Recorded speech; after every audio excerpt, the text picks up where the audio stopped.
começando agora mais um programa Mudando de Assunto.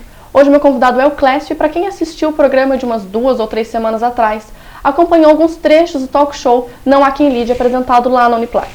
No talk show, o Clécio foi um dos convidados, ele tirou dúvidas do pessoal que estava lá a respeito de vários assuntos e infelizmente não deu tempo de responder tudo porque foi pouco tempo, né, Clécio? Foi. Mas uma das questões levantadas, que depois o pessoal vai pedir para a gente conversar à parte, dentro do programa em uma outra ocasião, foi em questão a tecnologia hoje em dia está muito mais fácil, tu manda vídeo, manda foto, e querendo ou não, a pornografia também aumentou bastante, não necessariamente de uma forma tão a pornografia mesmo, mas os nudes, os famosos nudes aumentaram bastante, tudo. E a questão é qual o impacto psicológico para uma pessoa que tem uma foto divulgada, uma foto vazada na internet?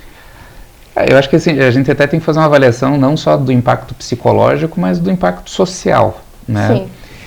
Mas o interessante, assim, acho que tem dois instantes diferentes para avaliação, o antes e o depois. As pessoas, elas têm uma crença até ingênua de que esse tipo de situação ela vai acontecer única e exclusivamente com qualquer outra pessoa, menos com ela. Então, eles vão lá, tiram fotos, filme, fazem... não pensa que pode chegar a dar algum problema, a vazar e parar na mão de outro. Né? E o mais grave, né? Eles fazem tudo isso e ainda armazenam isso tudo no celular, assim como se não se perdesse ou se roubasse um celular. Então, eu acho que a primeira pergunta que a gente tem que fazer é o seguinte: o que um sujeito tem na cabeça de ter uma percepção de que não existe um tipo de risco dessa sua privacidade, dessa sua intimidade vazar. Sim. Quando isso vem a público, o que acontece? Principalmente os grupos, os pequenos grupos sociais em que essa pessoa participa e está inserida, eles recebem esse tipo de imagem, esse tipo de informação. Tá? Então, toda uma percepção que se tem a respeito da pessoa, ela começa a ser modificada e essa pessoa ela começa a ser julgada, essa pessoa começa a receber vários adjetivos que necessariamente não são verdadeiros e que não correspondem à realidade dessa pessoa, em virtude de um comportamento previamente censurado pelo coletivo. Sim. Tá? Então, assim, já sabemos de fatos de meninas e meninos, homens e mulheres, inclusive, que chegaram a se suicidar por terem tido essa sua intimidade vazada. Ananda, isso mexe com a estima, isso mexe com a segurança da pessoa, isso mexe com a capacidade de dependência e de independência que ela tem das outras pessoas, do meio social. O impacto ele é muito forte. Tá? Então, a gente tem que ter uma visão e principalmente uma orientação, isso cabe muito para pais que têm filhos adolescentes, que querendo ou não é um público que volta e meia... mais de risco, digamos assim. Mais de risco, tá? De ter uma devida orientação e de principalmente ensinar os seus filhos sobre todas as possibilidades que existem no sentido de se vazar esse tipo de ação que os jovens estão fazendo repetidamente hoje, não só com o celular, mas com câmeras. Sim. E com... Até porque desde o momento que cai na rede, não tem mais como frear isso, né? Não. Vai passando para um, para outro, e por mais que fulano e fulano deletem do celular ou parem de passar, sempre vai ter alguém que tem, sempre vai ter alguém que vai continuar passando, né? Exatamente. Então, não tem fim, é uma história que vai continuar e uma vez vazada, a pessoa, querendo ou não, tá marcada, né? Você vai estar impregnando, acho que é uma palavra que cabe bem, um rótulo, tá? Nessa pessoa. E muitas vezes é um rótulo que essa pessoa ela vai estar carregando o resto da vida. Então a gente tem que imaginar o seguinte: uma cidade pequena, de pequena média, em que isso vaze, isso se transforme num escândalo. Existem situações, inclusive, que algumas pessoas têm que mudar de cidade, têm que passar a viver numa outra região para poder se livrar de pressões, de comentários, piadinhas que acabam chegando. Justamente porque, por exemplo, Lages, uma cidade pequena, todo mundo se conhece, ou se não conhece, tem alguém que conheça. Exato. Então, acaba que todo mundo sabe e fica complicado para a pessoa até socializar. Mesmo no grupo de amigos mais próximos, né? Querendo ou não, acho que fica uma situação complicada, mesmo para quem gosta, sabe que que não é uma pessoa vulgar, digamos assim, ainda tem aquele julgamento, né? E até tem uma coisa, um conceito interessante, né? Quando tu diz assim, amigos mais próximos, a gente tem que redefinir um pouco o conceito de amigo, tá? Porque numa situação dessa a gente acaba descobrindo que amigos nós temos muito poucos, porque isso acaba sendo manipulado por muitas pessoas da sociedade, inclusive por muitos supostos amigos que a gente considerava que tinha, tá? E que acabam comentando, acabam falando, inclusive acabam compartilhando determinadas situações com outras pessoas, né? Então é uma forma muito bruta de você conseguir reconhecer a dinâmica que você está vivendo e a qualidade de relação que você está estabelecendo com quem está à tua volta. Sim. E para quem teve alguma imagem vazada e com certeza foi afetado por causa disso, quais seriam os passos assim para tentar voltar à vida normal ou recuperar a autoestima, digamos assim? Universalmente falando, no sentido genérico, existe uma situação que é comum e pertinente a praticamente 100% das pessoas que passam por esse tipo de situação. Existe um impacto, tá? O impacto no sentido de que o vazamento dessa intimidade, ela vai tirar o sujeito de um eixo que ele adotava, que ele percorria na sua rotina, no seu dia a dia. Cada pessoa vai ter um impacto numa intensidade diferente, tá? Então, o primeiro ponto que tenta se orientar é o seguinte: você tem que conduzir a tua vida. Então, se esconder, parar de participar das suas atividades rotineiras, abandonar determinados compromissos que você tem, deixar de lado responsabilidades, é um erro. Sim. Porque assim, quanto mais você se omite, mais você demonstra, entre aspas, a culpa que você tem sobre determinada situação. Acho que dá mais espaço para o pessoal também estar falando disso, né? Nossa, olha como sumiu só por causa daquele vídeo, daquela foto. Exatamente. O segundo ponto, uma interpretação que todos nós temos que ter, é o seguinte: o que se vaza na internet, o que se mostra, é uma coisa que todos nós fazemos, tá? Então, assim, não se pode cair no conto de fadas de crer que aquilo ali é uma coisa inédita, que praticamente ninguém faz. Todos nós fazemos, e inclusive todos aqueles que ridicularizam, que desqualificam e que falam mal, eles fazem igual ou pior, tá? Então quem vive essa situação tem que ter consciência de que o que fez é uma característica e um comportamento comum ao ser humano, né?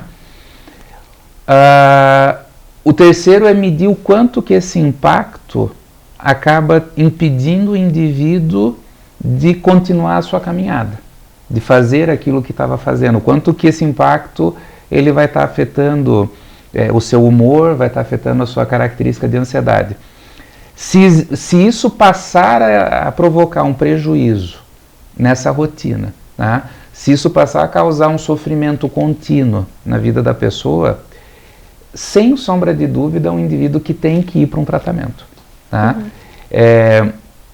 Esse tratamento ele pode ser exclusivamente voltado para a psicoterapia, em que ele vai rever algumas coisas, ele vai mudar as suas percepções, suas crenças, vai trabalhar elementos ligados a essa sua afetividade, ao fato que aconteceu.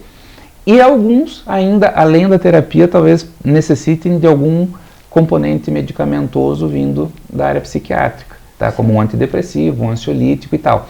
Então, vai depender muito da intensidade desse impacto que vai tirar o sujeito do eixo, né? O que a gente percebe? A grande maioria acaba tendo a necessidade de um tratamento, Ananda, tá? Porque a pressão social, e aqui eu acho que cabe uma definição muito interessante, não só a pressão social, eu acho que é a hipocrisia social, tá? Porque a gente tem que fazer uma avaliação. Ninguém merece ficar vendo a intimidade do outro por aí, concordo. E eu acho que as pessoas têm que ter um bom senso de tomar determinados cuidados para não se expor. Acaba se pagando um preço. Perfeito. Porém, a sociedade acaba condenando o indivíduo a uma pena por um crime que todos nós cometemos. O que a gente tem que pensar é o seguinte: quem aqui que não faz sexo? Quem aqui que não transa com a sua namorada, com o seu namorado, com a sua esposa, com o seu esposo? Quem aqui não faz sexo oral? Quem aqui não vai para um motel? Então, assim... Não dá de ser hipócrita, né? Não, é muita hipocrisia da sociedade querer condenar homens e mulheres que têm uma vida sexual ativa, tá? Eu acho que você até pode criticar, digamos assim, a ingenuidade e a falta de capacidade até de se tocar que está cometendo um erro, tu até pode avaliar em cima disso, mas tu não pode crucificar um indivíduo por fazer uma coisa que todos nós fazemos. Sim. Porém, essa crucificação, ela existe, tá? Isso passa a ter um peso muito forte sobre os ombros de homens, mulheres, jovens e tal, que acabam passando por essa situação, né? E acaba tendo que ir para o tratamento. Sim. Até agora a gente lidou com situações que a gente imagina que a pessoa, ou ela mesma fez os vídeos e fotos, ou ela sabia que estava sendo filmada, fotografada. Mas eu acho que o impacto psicológico para alguém que tem uma imagem vazada, que não sabia que tinha sido feita, que foi filmado escondido, fotografado escondido, ainda é pior, né? Porque além de tudo é a surpresa de saber que aquilo estava acontecendo. Aí assim, ó, a gente está falando de uma situação, tanto no primeiro momento quanto agora, mas principalmente agora nessa situação que tu está colocando, a gente está falando de crime. Sim. Tá? Então, isso tem que ser muito bem avaliado e também falando um pouco da questão da hipocrisia, existe uma condenação do tipo assim, e por que filmou? Por que fez isso? É do tipo, um crime compensando o outro. E não é bem assim. Eu acho que cada ser humano, cada indivíduo, ele tem uma liberdade e um livre-arbítrio para fazer o bem, aquilo que ele bem entende fazer, desde que ele não esteja provocando danos a ninguém e não esteja invadindo a vida de ninguém, tá? Ele vai lá e vai fazer. Agora, a partir do momento que alguém, de uma forma danosa e não saudável, resolve pegar uma imagem, uma foto e publicar isso com o intuito de levar prejuízo ao outro, então o que vai acontecer? Você vai ter aí o tal do impacto nesse eixo mais forte, porque você não esperava, você não foi ingênuo, você não foi negligente, alguém usou isso, tá?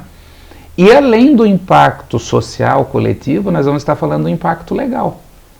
Porque o que acontece? Você acaba muitas vezes, inclusive, destruindo a vida profissional de uma pessoa, a vida financeira de uma pessoa, porque se você acaba com o profissional, você vai acabar com o financeiro, né?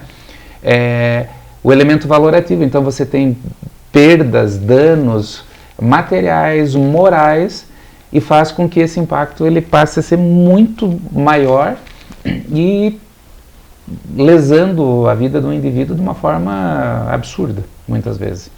Mas então tá certo, acho que por hoje seria isso, a gente já deu de conversar um pouco mais sobre o assunto. Lembrando que nós já discutimos outros vários assuntos parecidos com esse, ou mais ou menos no mesmo eixo, no programa do Clécio, aqui na Nova Era TV, o programa Reforma Íntima. E quem tiver alguma sugestão pode estar nos encaminhando na fanpage do programa, que a gente pode estar trazendo outros dias, né, Clécio? Muito obrigada, então. Eu que agradeço.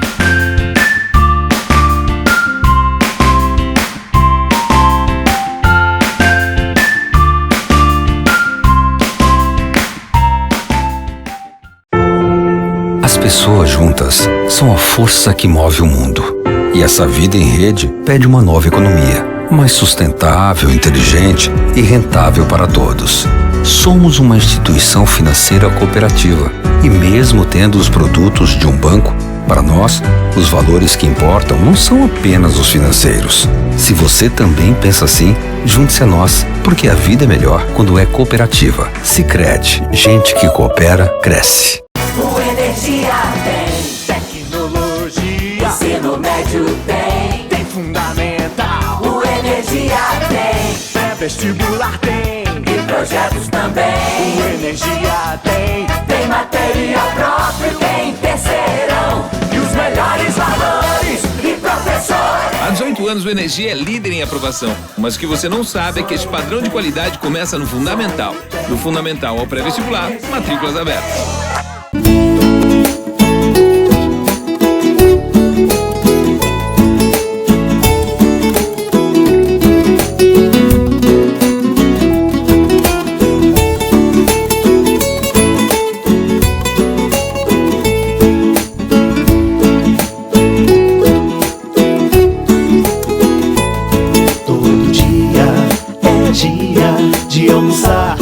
Tratoria. Vem pra Camden agora, esse é o momento.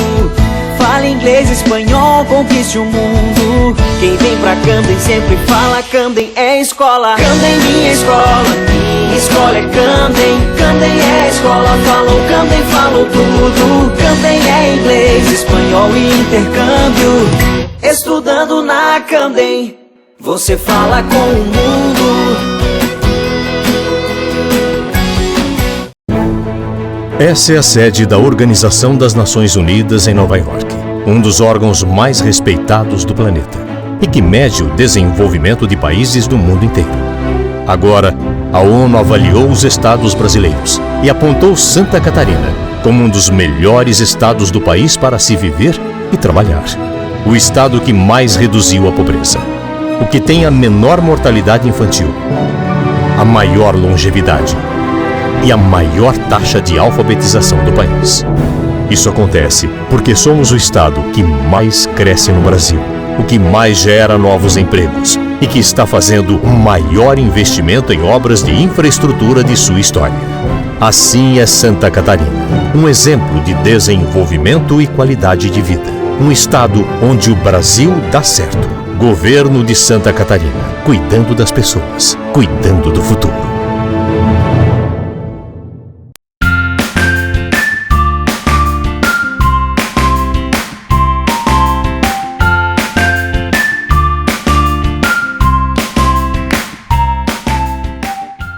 Dando continuidade ao nosso programa Mudando de Assunto, eu vim aqui no consultório da doutora Rúbia, que é dermatologista.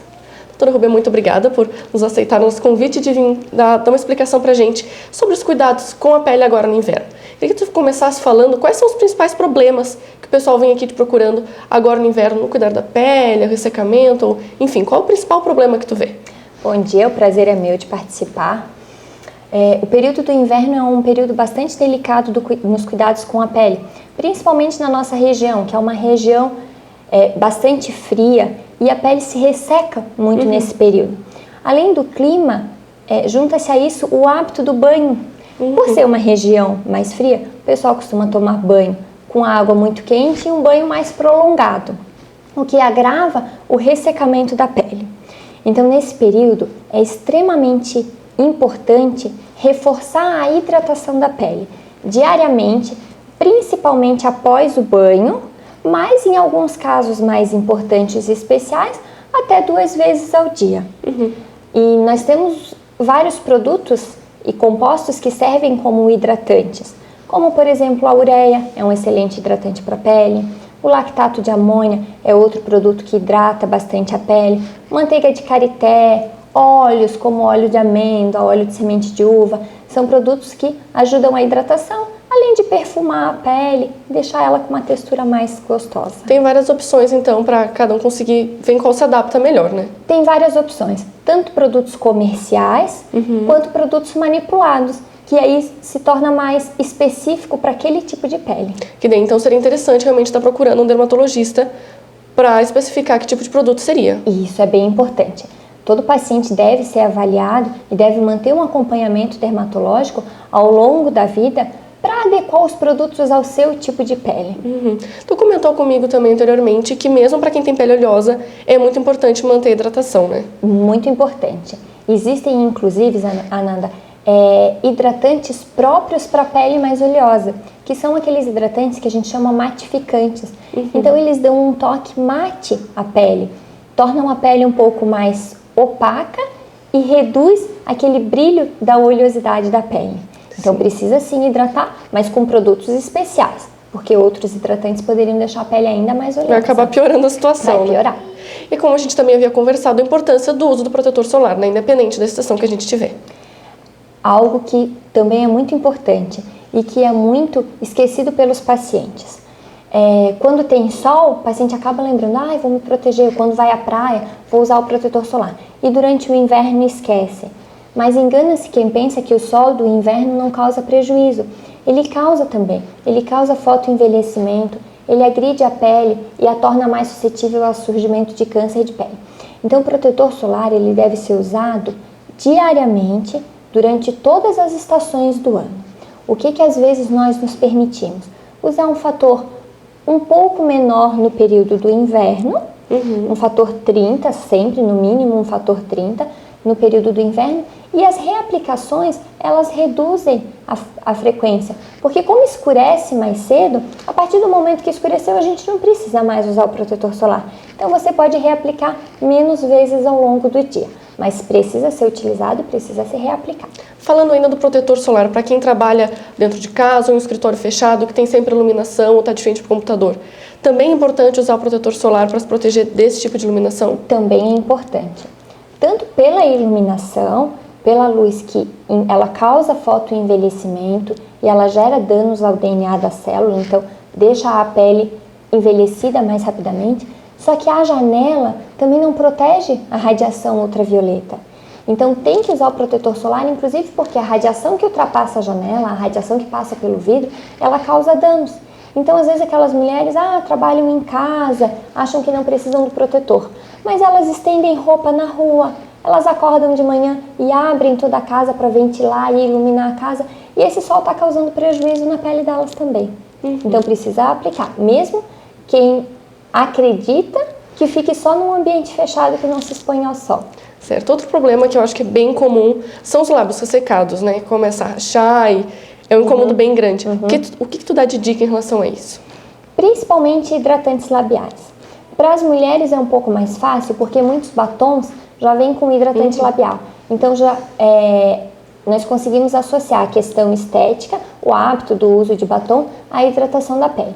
Mas existem hidratantes labiais em formas de bastão e eles têm composições variadas, semelhantes até a composições de outros hidratantes, que devem ser usados e reaplicados várias vezes ao dia. Algumas formulações não deixam brilho no lábio, não mudam a tonalidade do lábio, então pode ser utilizado por homens e utilizado por mulheres. E seria interessante estar usando algum hidratante mais poderoso durante a noite, para aproveitar que vai estar dormindo mesmo, não aparece? Dependendo o caso, né?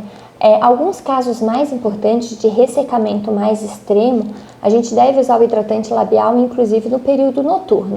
Existem outros casos que são aqueles casos mais leves, que reaplicando ao longo do dia, ou reaplicando um hidratante, digamos, mais comum, mais básico, ele dá conta de manter o lábio hidratado. Algo que também é sempre importante de frisar para os pacientes, que muitas dessas irritações são provocadas pelo hábito de morder o lábio, de retirar, às vezes, pequenas pele que pode se soltar, o paciente arranca, e isso acaba agravando um quadro que poderia ser leve e se torna grave pela manipulação. Sempre é bom reforçar isso nos pacientes. Outro produto que a gente vê que está sendo bem comentado, principalmente para combater o ressecamento, é a água termal. O que tu tem para falar para a gente em relação a esse produto? A água termal é um produto bastante interessante. Ela é uma água que é extraída de fontes especiais, então ela é enriquecida com alguns minerais próprios. E ela é um produto interessante no sentido de trazer frescor para o rosto, né? Não hidrata tanto quanto um hidratante, ela mais umedece, digamos assim, o seu rosto, mas ela traz uma sensação de frescor. Então, por exemplo, pós-procedimento é muito interessante, porque às vezes as mulheres e os homens fazem procedimentos como peelings, lasers, que deixam o rosto mais irritado no período pós-procedimento, natural do procedimento. A água termal traz frescor, traz alívio. Outros pacientes que sofrem de doenças específicas, como por exemplo a rosácea, que é uma doença que gera um vermelhão no rosto, uma sensação de calor bastante desagradável. Então ele traz essa sensação de frescor para a face. Trabalha principalmente nesse sentido. Então ele não substitui o hidratante? Não substitui, ele complementa a ação de um hidratante. O hidratante tem a sua importância e a água termal também, mas eles se complementam, um não substitui o outro. Tá certo, então acho que a princípio seria isso, a gente tirou as principais dúvidas. Queria então que tu deixasse o teu contato para quem tiver alguma dúvida ainda ou quisesse consultar contigo. Muito obrigada pelo convite, eu fico à disposição aqui na Clínica Lê Santé. O telefone é 3289-2500. Tá certo, então muito obrigada, doutora. Um abraço. Eu encerro o programa dessa semana por aqui. Não se esqueça que você também pode assistir ele pela internet, no site da Nova Era TV, no meu canal do YouTube e também pela minha página no Facebook. Até semana que vem.